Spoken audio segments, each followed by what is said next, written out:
महज 12 साल की उम्र में उन्होंने एक जंगली और बिगड़ैल घोड़े को काबू में कर लिया था, जो बाद में लगभग जीवन भर उस बच्चे का साथी रहा। यह बच्चा बड़ा होकर अलेक्जेंडर द ग्रेट यानी सिकंदर महान कहलाया और प्राचीन दौर की सबसे प्रसिद्ध शख्सियतों में से एक बना।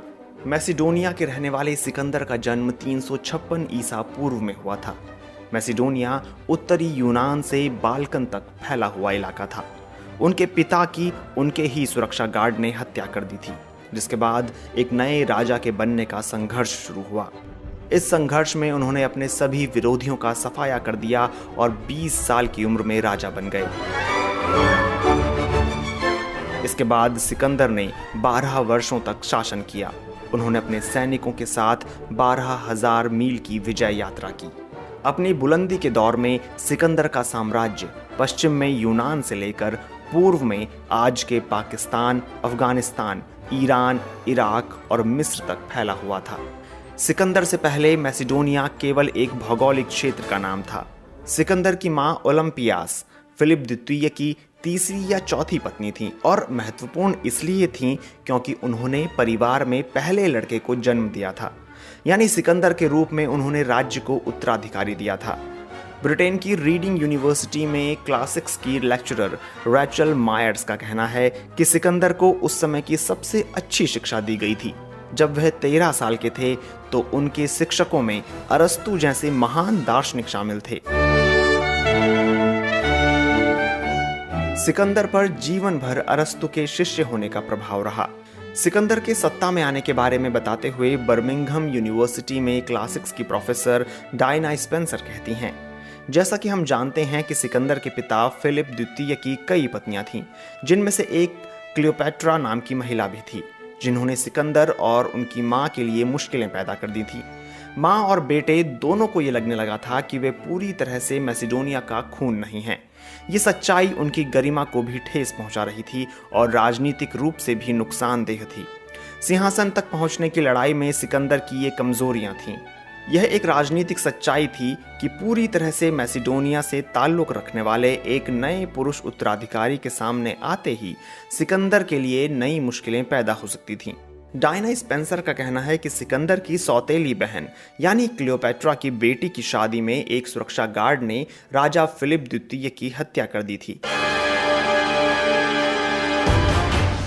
गार्ड को भी भागने की कोशिश के दौरान मार दिया गया था, इसलिए यह पता नहीं चल सका कि इस हत्या की वजह क्या थी। लेकिन माना जाता है कि इस हत्या में सिकंदर और उसकी मां का हाथ हो सकता है। इस हत्या के बाद सिकंदर का हाथ नहीं रुका। उन्होंने एक एक करके उन सभी लोगों को मार दिया जो उनके उत्तराधिकार के लिए खतरा बन सकते थे।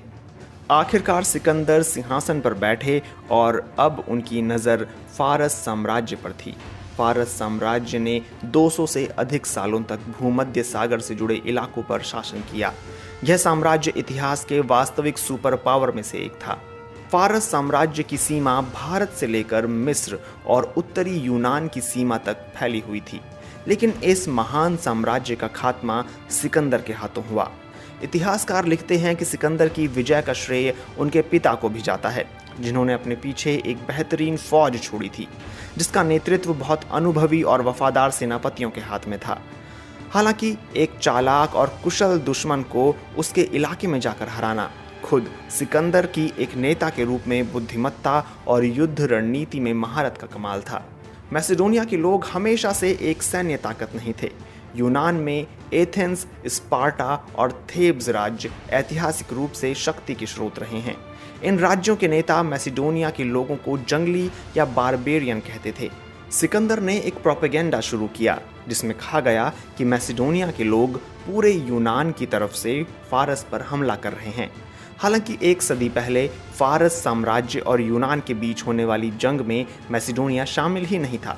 सन 334 ईसा पूर्व में सिकंदर की सेना फारस साम्राज्य में दाखिल हुई। सिकंदर की 50,000 की सेना को उस समय दुनिया की सबसे बड़ी और सबसे अधिक प्रशिक्षित सेना का सामना करना था। एक अनुमान के अनुसार राजा डेरियस तृतीय की मातहत सेना की संख्या 25 लाख थी, जो उसके पूरे साम्राज्य में फैली हुई थी। इस सेना का दिल कहे जाने वाले दस्ते को अमर सेना कहा जाता था। यह 10,000 सैनिकों की एक एलीट रेजिमेंट थी। इस एलीट रेजिमेंट की संख्या 10,000 से कम नहीं होने दी जाती थी। युद्ध के दौरान जब इस दल का कोई सैनिक मारा जाता तो दूसरा उसकी जगह तुरंत ले लेता था और कुल संख्या पूरी 10,000 ही रहती थी।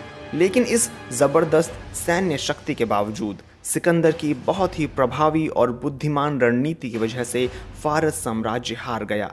सन 324 ईसा पूर्व में सिकंदर फारस के सूसा शहर पहुंचे। वह फारस और मैसिडोनिया के लोगों को एकजुट करना चाहते थे और ऐसी नस्ल पैदा करना चाहते थे जो केवल उसके प्रति वफादार रहे। सिकंदर ने अपने कई सेनापतियों और अधिकारियों को फारस की राजकुमारियों से शादी करने का आदेश दिया। सिकंदर ने खुद अपने लिए भी 2 पत्नियां चुनी। डायना स्पेंसर बताती हैं कि कई रोमन इतिहासकारों के अनुसार सिकंदर कभी कभी नशे में धुत हो जाते थे और एक बार उन्होंने रात के खाने के समय नशे की हालत में अपने एक करीबी दोस्त को मार डाला था। सिकंदर की तमाम विजयों और उनके व्यक्तित्व के आकर्षण के कारण प्राचीन यूनानी उन्हें एक आम आदमी नहीं बल्कि एक देवता समझने लगे थे। बल्कि खुद सिकंदर को भी विश्वास हो गया था कि वे एक देवता हैं। फारस साम्राज्य पर अपना कब्जा जमाने के बाद उनकी सेना पूर्व की ओर बढ़ने लगी और भारत तक पहुंच गई। इसके बाद सिकंदर मैसिडोनिया वापस लौटने लगे, लेकिन वतन वापसी उनकी किस्मत में नहीं थी। सन 323 ईसा पूर्व में 32 साल की उम्र में बेबीलोना, जो कि वर्तमान में इराक का इलाका है, वहां पहुंचने के बाद अचानक एक रहस्यमय बीमारी से उनकी मृत्यु हो गई। कुछ इतिहासकारों का मानना है कि उनकी मौत का कारण उनके घावों में होने वाला इन्फेक्शन था और कुछ का मानना है कि उनकी मृत्यु मलेरिया की वजह से हुई थी। सिकंदर को फारस साम्राज्य पर विजय प्राप्त करने के बाद भारत जाने की जरूरत क्यों महसूस हुई? यूनानी संस्कृति के प्रोफेसर पॉल कार्टलेज का कहना है कि इसके कई कारण थे। सिकंदर यह दिखाना चाहते थे कि उनके राज्य की सीमाएं वहां तक पहुंच चुकी हैं जहां तक उनके पिता फिलिप द्वितीय नहीं जा सके थे। सिकंदर की लगातार जीत ने उन्हें यह विश्वास दे दिया था कि वो जहां तक कोशिश करें जा सकते हैं। रीडिंग यूनिवर्सिटी में क्लासिक्स की लेक्चरर रैचल मायर्स कहती हैं कि अहम सवाल यह है कि अपने जीवन के इस पड़ाव पर क्या सिकंदर ज़मीनी सच्चाई से दूर हो गए थे? भारत पर विजय प्राप्त करने में उन्हें स्थानीय लोगों के विरोध का सामना तो करना ही पड़ा, लेकिन उन्हें अपनी सेना के भीतर से भी विरोध का सामना करना पड़ा था। सेना के अंदर से आवाजें उठने लगी थीं कि बस बहुत हो गया। मध्य एशिया में जहां उन्होंने 3 साल का लंबा समय बिताया, उनके अपने सैनिकों को वहां रहना बेहद नागवार लग रहा था। भारत में युद्ध के दौरान जब यह अफवाह फैली कि सिकंदर मारा गया है, तो मध्य एशिया में मौजूद उनकी सेना में एक तरह की बगावत शुरू हो गई और उन्होंने पीछे हटने की कोशिश शुरू कर दी। लेकिन सिकंदर सिर्फ घायल हुए थे। कुछ इतिहासकारों का मानना है कि सिकंदर का अगला लक्ष्य अरब क्षेत्र था, लेकिन समय और परिस्थितियों ने उन्हें मोहलत नहीं दी।